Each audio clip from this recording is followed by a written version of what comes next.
I wanted to prove to my people that I'm a wife material during Christmas time. So Christmas was barely 2 weeks away when I followed my husband home for the first time as a new bride. I don't know who made this unwritten law that new brides must work like housemaids to prove they are good wives, but I carried that law on my head like head tie.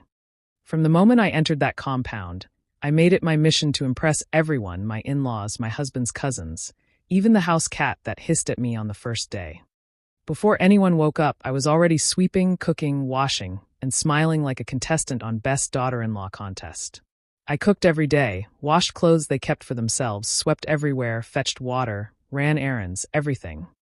When they said, "You can rest, my daughter," I smiled and replied, "No, Ma, I'm fine." But deep down, my body was screaming for help. By the third day, when I finally decided to rest, someone whispered behind me, "Is it because of this small job you did for 2 days that you're now lying down? Our brother have married a lazy woman." I froze. So when I was working myself to exhaustion, everyone was shouting, "Our wife, well done. Look, I like this lady, she's so hardworking." But the moment I decided to rest, I became lazy, proud. That was when I learned one golden lesson in marriage: don't start what you cannot finish.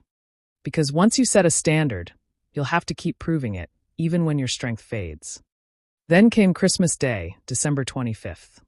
While others were dressing up for church and snapping pictures in their shiny lace and heels, I was in the kitchen frying chicken. I didn't even go to church.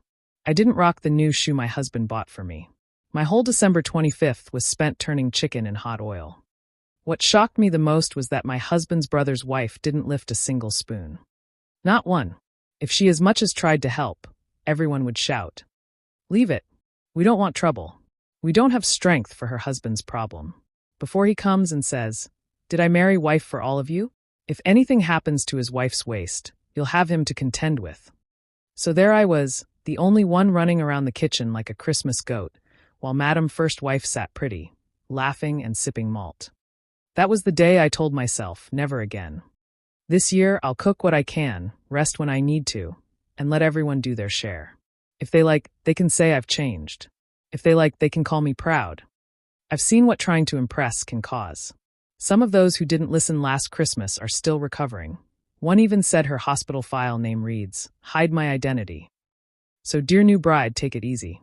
Do what you can, rest when you must, and remember, don't start what you cannot finish. Because when your energy runs out, the same people clapping for you will be the ones whispering, "She has changed."